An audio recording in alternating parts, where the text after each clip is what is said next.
have you.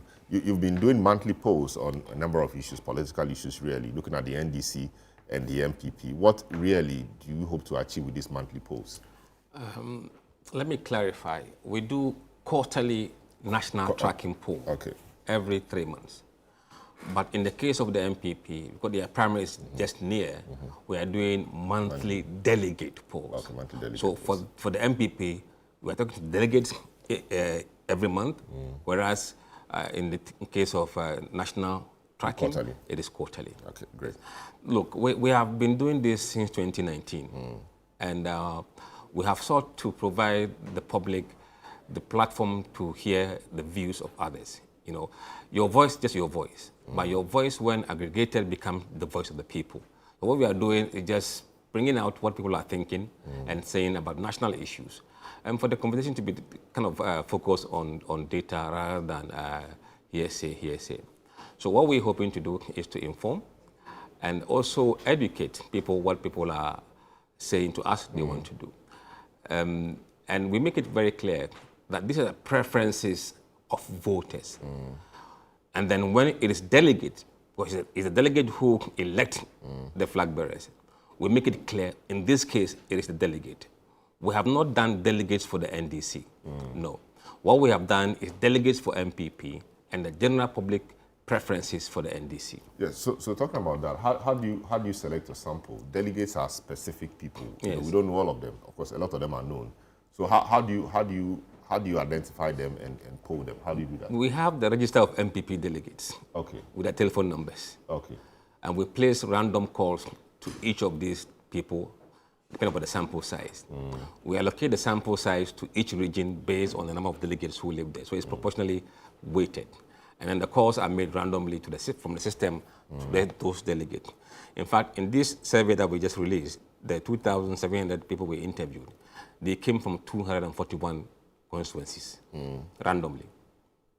I see. So now let's get into it. The MPP is going for primaries in January, and a number of persons have, expressed interest or actually picked forms to run. The persons include Dr. Bawumia, 2024 Flagbearer, former Vice President, Kennedy Japan, who entered the last race quite late, but people were impressed with his performance.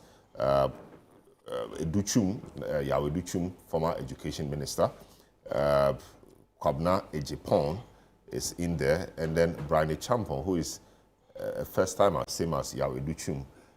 What really are the polls saying in respect of these people? There are two polls in this report. First one is the general public perception about who they prefer to lead MPP. And on that score, Bawumia leads with 57.4% among all voters. Kennedy on 29.3% among all voters. Yahweh Educhum 6%, Brian Champon 4.6%, and Kwabna Ejipon 3.3%. But if you look at the delegates separately, then that looks a different picture. With the delegates, what you have is Bawumia leading with 47%, Kennedy Ejipon 17%, Brian Achampon 3%, Yahweh Educhum 1%, and Kwabna Ejipon 1%. But there are 4% of delegates who said they will not disclose their voting to us. And then another 27% said they are undecided. Usually, from your experience, when people say they won't disclose or they are undecided, what does that mean?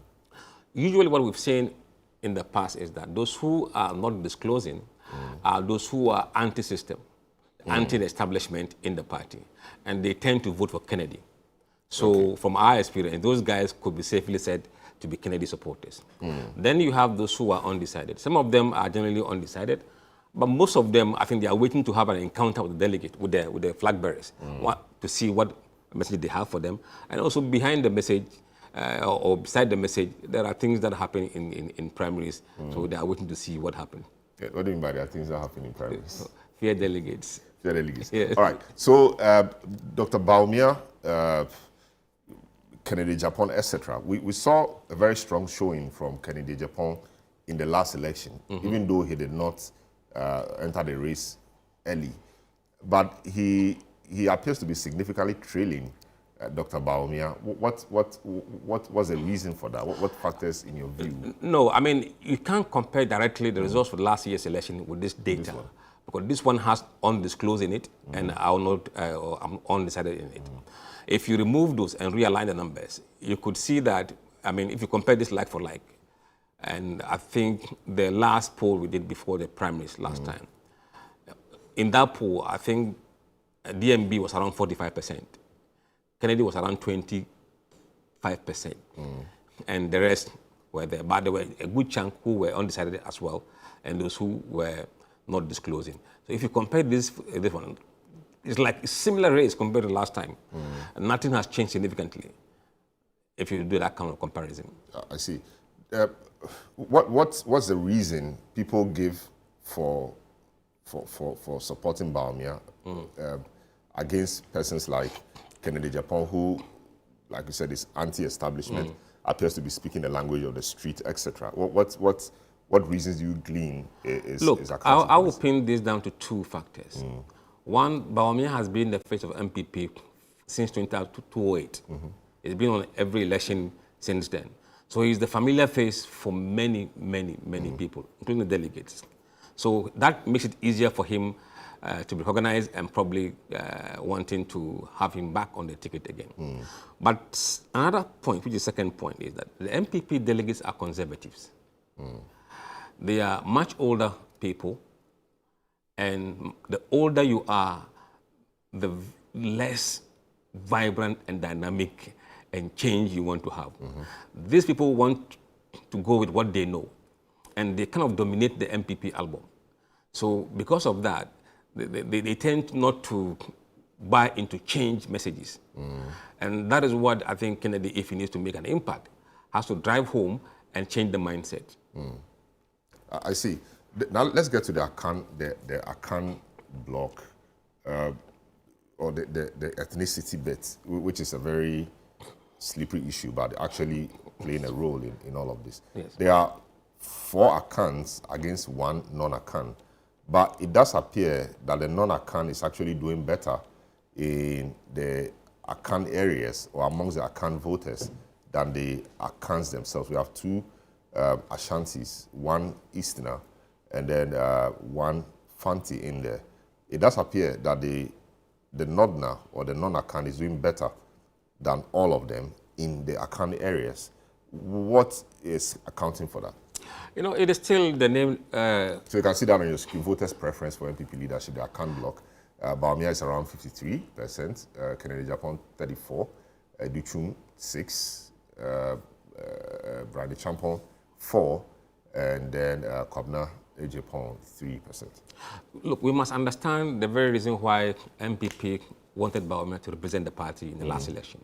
One is to make sure that not just Akans, but non-Akans see him as welcome him. And they want to de-Akanize somehow the party. So the party, some of them believe that, look, it is important we have a broader appeal. And that broader appeal sometimes means that we have to support somebody who's not one of us. And I think you can see that from what Bawumia is doing in the Akan areas. And indeed, if you look at the other Akan candidates, they are splitting their own vote.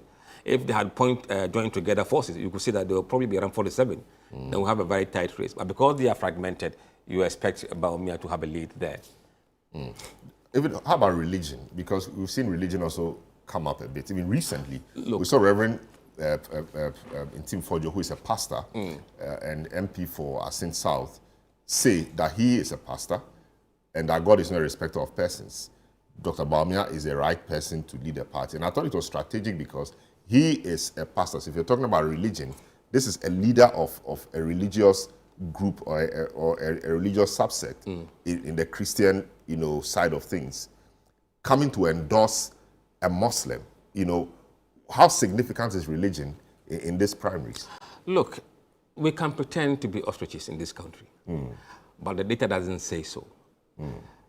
There are a big number of voters who use religion to vote when they have no any other reason to use to discriminate against a candidate. The polling shows that roughly about 10% of voters say religion is important to them. That 10%. Now, if you have a very close, tightly run election, that could be significant. Now, if you have about 18.5 million votes, then 10% is about 1.8 million. So that is significant. Now, there are people or some certain religious sects that are not too much worried about religion of a candidate. The Orthodox churches, the Presbyterians, the Catholics, the Anglicans and Methodists, they are more liberal in the way they see religion. But the Pentecostals, the Pentecostals, they are the problem. And the charismatics. They are the problem. I mean, we cannot deny that. That's a reality. That's a fact of life. And they are the ones who are really anti kind of Bawumia in NPP. But in the past, Bawumia has done quite some work in bridging that gap by, hobnobbing with the leadership of those bodies. We've seen him at places with Duncan Williams, with all of these people. I don't know how significant those. I think that may even have cost him. Because you see, we don't really have a religious tension in this country. Yes. So to try to say that you are bridging the gap suggests that there was a problem in the first place. So that was seen to be. But he didn't say. But no, he didn't say. But people we read. Saw him, people read into that. Close interactions with these people. People read into that, and that to some extent it cost him a bit. I think. Was it not a way of making the Christian community comfortable with him? But it was misread and misunderstood, and probably to some extent, some of them felt that look, it was an opportunism. Wow, I see. Now let's get back to it. The Northern Bloc solidly behind him in the slides, or in the work, we see that Dr. Bawumia pulls 73% among the Northern Bloc regions, the 5 regions of the North. Kennedy Japan makes only 17, Educhum 4, Brady Champon 4, and then Engineer Kobna Japan just 2%. So the Northerners are actually in for their person. Perhaps they want one of their own to be up there. Of course, one of their own is still up there, but they appear to be more discriminatory in this sense than their accounts are. Yes, and being the only Northerner in the race, you expect them to kind of coalesce around him. And then you see fragmentation again among the other candidates. So it's natural that you see him in the North like that and getting the Northern support. So comparing this to the Akan bloc, that's interesting because the Akans haven't appeared to coalesce around their candidates. Indeed, when you look at the Akan picture again, when you put everything the Akan candidates are making, 47. They still don't equal Bawumia's 53. No. What's apart from the fact that the NPP wants to de-Akanize, if that's a good phrase to use. The second reason is that look, the new entrants into the race have not been successful in chipping away Bawumia's numbers, even in the Akan areas. What we have seen happen is that they are trading vote among themselves. Rather than going to Bawumia's column and get the numbers, they are rather moving from either Kennedy to Educhum, or from Educhum to Brana Champon. So they might just circulating around. They need to move into somebody's column, which is Bawumia. And at the moment, we haven't seen that happening yet. So Bawumia's main trump card is the fact that he is known. Yes. He's been the face of the party for a long time, and people are comfortable with him because they feel it may not take a lot to market him. He's already marketed quite well. He's been on the ballot for the last election, and he's the guy to go. That is his main trump card. So if he were a new entrant, the dynamics would have changed greatly. I think so, and that's what the delegates are telling us. I mean, you speak to them, and then they tell you why they are choosing this person or that person, even though we are not asking them for reasons why they choose A or B. But in the conversation, they tell you why they are choosing this person. And mostly, the reason has been that he's been there for long. We know him. He's been well marketed. If the president bring him again, we think we can have it easier than new candidates. I see. Now let's look at the voter block, which is interesting. Yeah. Dr. Bawumia still leads among the voter people, but significantly lower. Reduced. 44%. Interestingly, Kennedy Japan rises, quite well, 31%. Brani Champon makes 11. Japan makes 9, and Educhum makes 5%. What accounts for this? The last election, Kennedy won voter region. it shows that it's still very strong. Now, you look at what Brian and Ajay Japon are getting, almost 20%. I think these numbers are numbers that could have gone to Kennedy, but they didn't go to Kennedy. So they are fragmented. The number of accounts trading vote is really hurting the opposition against Bawumia. I see. And when you look at the swing regions, Bawumia significantly wins as well. Which, I mean, Bawumia wins almost everywhere. Every block, yes. You know, every block Bawumia wins. Yes. What does that mean? That the people still comfortable with him? Yes, I mean, numbers are what we are seeing here. Bawumia is 57%, much higher than, almost the same as the national average in terms of what he gets in the swing regions. And Kennedy is slightly above the national average, 29%. So you can see that he does well here. It's because central region is part of this swing regions. And in the central region, he does well. So the numbers he gets in central region kind of propel him to go beyond the national average. I see. So what should a person like Kennedy, who obviously appears like the second in the race, what should he be doing to bridge the gap, or if possible, look, I'm not here to advise any campaign, but from what you hear from the numbers are saying that Bawumia is close to 50%. So for Ken to win, he needs to drag down Bawumia to lower 40s, or if he can, to upper 38s. In that way, you could see a runoff. But where Bawumia is, it is very likely he'll get just a few or handful of those who are undecided, and that could put him over the top. And that is not a good place for Ken to be. Ken needs to drag Bawumia down. We have October, November, December, even January to go. I don't know how he will be able to do that in the next coming months. Now let's talk about the sample size, or the persons you polled. What would be the demographics? What kinds of people did you poll, and what are their expectations of the kinds of leaders they are looking for? Okay. This leadership question was posed to all Ghanaians, not delegates. Now, if you look at the people we poll, who are typically the average Ghanaian voter, they are much younger population. You know, about 78% of the sample we polled were below 44 years, or 44 and 18 years. That is 78% of them. We asked them what they think about the future leadership of this country, whether they believe Ghana should be led by young leaders or not.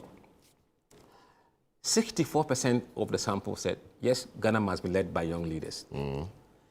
12% said, no, it shouldn't be led by young leaders. And 24% said they were neutral, whether young or old, they don't care. But majority of them, 64%, said they want to be led by young leaders. And if we just suppose this with the population, which is about 78% below 44, then this is a clear message that will have impact in the future elections of this country. I see. When you look at the regional breakdown, it does appear that persons in OT and Upper West think that we need more young leaders. Yes, actually. Yes. I see. Now let's get to the NDC side of things. The NDC hasn't opened nominations. The party is just settling into power. But a number of people have their names being thrown about. And the context really is that the NDC will not repeat John Mahama in the next election. By the end of this term, he would have done his 2 terms. And so that opens the floodgates for persons who want to run or who wants to lead a party to start, work.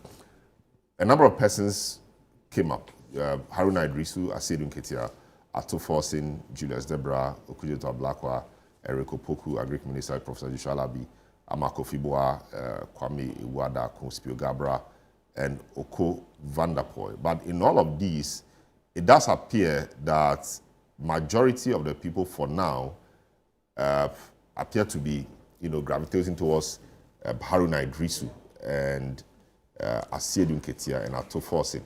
Haruna Idrisu hasn't said much lately on whether he's running or not. Of course, nobody has said, but we've seen some movements around for Asiedu Nketia and Julius Zebra especially, having walks, having thank you tours, etc. These are indicative events of persons who want to run. We've not seen anything around Haruna Idrisu. Why then are people thinking that he is the most preferred in the race. No, that is the view from the street. Who do you prefer? He may decide not to run. But the people are saying that they prefer him to lead. At the moment, around 30% of the vote. So the fact that they prefer that you contest and lead doesn't mean that you would contest. So these are a list of people we believe are capable of running, contesting in NDC. Some of them, through backdoor channels, we were informed that they have some interest. And some of them, rightly so, they want to see whether it is worth even starting any activity at all. So for some of them, this is very insightful. And that what they may be thinking that they are may not be what is on the ground. So it kind of helps people to make decisions quickly, not to waste their time going around doing anything. So it provides some sanity into your future aspirants that you may have. I see. But how do these names come up? Is it that you tell them who do you think will win, or you give them names to them? Who would you prefer, Yeah, to lead NDC? And the names come up on their own? No, we have names that we've given to them. And we also have someone else. Okay. If the names that we've given to you, you don't see your choice in it, you say someone else. And someone else, who do you have in mind? Then we have to give a chance to free will, tell us who you want. Yeah, and it's interesting. I mean, Haruna leads this, but the vice president is not in the list because perhaps her name... It is our decision. Look, she was in the first survey we did in April. Then after that, she was taken ill. And when she came back, she tried to come back to the government. And as pollsters, sometimes you make some judgment calls. We also looked at how old she would be in 2028 and what the dynamics today are in terms of what we are being told. Remember, 64% of the 78% are saying they want young people. And that tends to skew against that age bracket. So on our own, we felt we should take her out and to see how the race changes with her not being in the race. It is also something that we use as insight to see how her vote dispersed. And then also, look, there are certain names we know will not contest, but they are there for strategic reasons. From certain block, we have the voter block, we have a black one there. We have the GAN block, which is the Professor Alabi and Oko van der Poel. And we have the Akan block and Northern block. We want to know the alliances. If this person is not in the race, where does the block move to? For us, it's what makes us clever in projecting who could win in the future. So this data may be seen to be useless, but for us, it's the gold mine. Haruna Idrisu, was it last week or so, met the vice president met him, and in their conversation, he said he was praying for her or hoping that she would rise to the topmost position as president. Given that he is leading your polls and he is wishing somebody would take up that is interesting, is that not? Oh yes, it's interesting. Maybe if we introduce the vice president back in, we'll see maybe the race may change. But look, I think this country is looking ahead. Now, if you go into the data about who would you prefer to lead the country, the young or old leaders, interesting thing is that, look, the demography of the people, let me tell you, among those who said they want young to lead, every demography by age, by popularity, say young people. People between 18 and 24, 73% of them want young leaders. 25 to 34, 68% young leaders. 35 to 44, 60% young leaders. 45 to 54, 57% young leaders. 55 to 64, 62% young leaders. Even 65 people want young leaders to lead the country. It's a consensus across every demography of age in this country. They probably have seen what the old people have performed. They want to try their own age mates. I see. So we have Atufos in there, we have Julius Debra there, we have Okudjota Blackwell, etc. Do you know whether, of course, Mahama hasn't said he's supporting anybody, he's just focusing on his work for now. No. But does it matter who he supports? Look, it could have consequences, both plus and negatives. And I think we shouldn't think that we can hoodwink any group of people, voters of this country, to go a certain direction. If he's very popular in the party and it gives indication that this is a person is comfortable with. It will have impact. You see, the impact could be negative and positive. There are those who will be happy that he's given an endorsement to somebody. And there are those who feel the party will be torn apart if he does that. Remember in Kenya, Uhuru Kenyatta went against Ruto. He went to endorse a candidate. He went, but the party didn't go with him. Let that be a lesson. I see. Then other names like Ofco van der Poel, Spilgabra, people think it's a spent force. It's been around for a long time. It's lost the spark, etc. So it's interesting that he finds himself here. Ofco van der Poel, not much activity around him. Also quite interesting that he finds himself in the numbers, I mean, in the names here. Look, what we intend to do is that going forward, we don't want to have a long list of aspirations or people who, in the end, will not feature. So there will be a rule we will have to apply that if you're not making at least 5% of the national support, you will be among someone else. So that we have a very sensible list. So this list that we have, you can see that the top 5 are Dankwah, Chief of Staff, Julius Debra, Atufosin, Asedin Ketia, and Haruna. This may be the list that we'll finally use in the future, but there will be room for someone else. And if that someone else keep popping up and doing a good number, then we'll add him to the criteria. Let's talk about Asedin Ketia. He's chairman of the party. One of the most popular, if not, I mean, apart from the president, the most well-known or popular persons in the NDC. He has power. He wields quite some power. National chairman, been general secretary for many, many years. He's overseeing the election of all these delegates, etc. And he will, as chairman, oversee the election of these delegates, etc. People think he has a stronghold on the delegates, and it's very likely that will go in his favor, or that will be to his advantage. So far, we haven't seen any polling yet. You see, perception may not be reality. We have not released any public poll on the delegates. So let's wait and see. But I believe that, you see, there's going to be a demographic changes in NDC delegates. At the moment, NDC delegates, they are a lot younger than the NPP delegates. And they will go into election to elect their policy executives. And it's more likely it will get younger because of what we've seen on the ground. Now, if these delegates get younger, it will really make it hard for the older guys.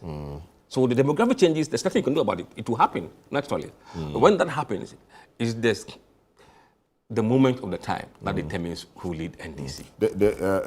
Daniel is texting to ask why Gusitano is not featuring in the list.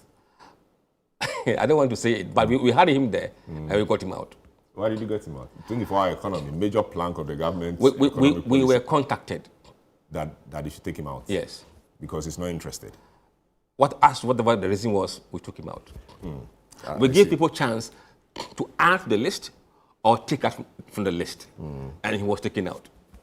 I see.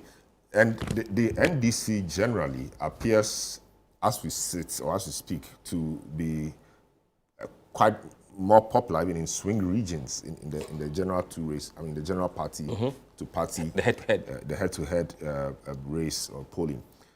What, in your view, accounts for that? Is it because the party is new and the party is still enjoying the goodwill, or what? Look, NPP is in a very difficult situation right now, and it starts from the party affiliation of people who openly say they are NPP on the street today, compared to NDC. Openly on the street today, if you encounter voters, 42% of them will say we belong to NDC. NPP at the moment is 27%. That is 10 points lower than where they have been, where they were in October 2024. So NPP as a brand has been bruised. And that is affecting how their candidates would perform in the future. Now, they have to get their acts together and go up in the numbers in terms of party affiliation. Otherwise, it will be tough for them. And what we have seen in the head-to-head is a reflection of that, and also the perception of performance of the NPP in the last administration. That performance perception will hang on their neck for some time. They have to find a way of jettisoning it. I see. So, in the head-to-head, it does appear that for all the candidates you pitched against the NPP's various candidates, the NDC appears to be doing better. Now, let's look at Haruna again and the JM factor. Haruna is from the northern region. JM is also from the northern bloc. There's the talk on the streets that maybe a lot of Ghanaians will not want people from the same region to lead them twice. Did that find expression in your work? Look, those may be misconception among voters. If that was really what on people's mind, he wouldn't be leading the pack in terms of what you saw.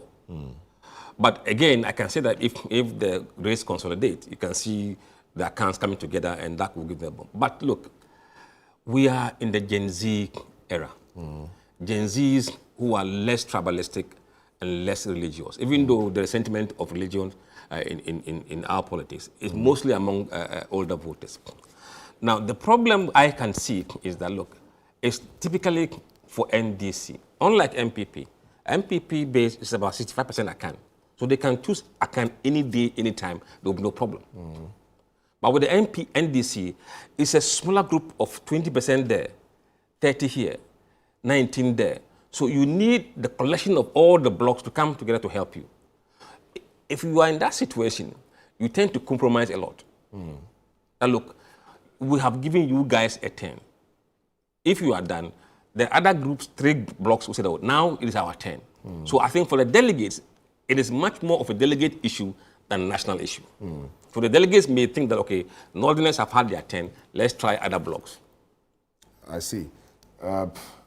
This is the big issue on 97.3 City FM. We're also live on channel. You can join us via our WhatsApp lines displayed on the screen and on 0549 986 996 020 444 7033. I'll be happy to share your views with the rest of the world. Mussa Dankwah is the executive director at the Global Info Analytics, conducts polls, and he's conducted he's done some work in October, and we are looking at these works. So, I mean, let me speak to Hamza, but before that, Jones Adoboy in La says, good morning, Salam. Mussa Dankwah has in recent times won all the credibility when it comes to surveys, but I want to tell him that with NDC, it is too early.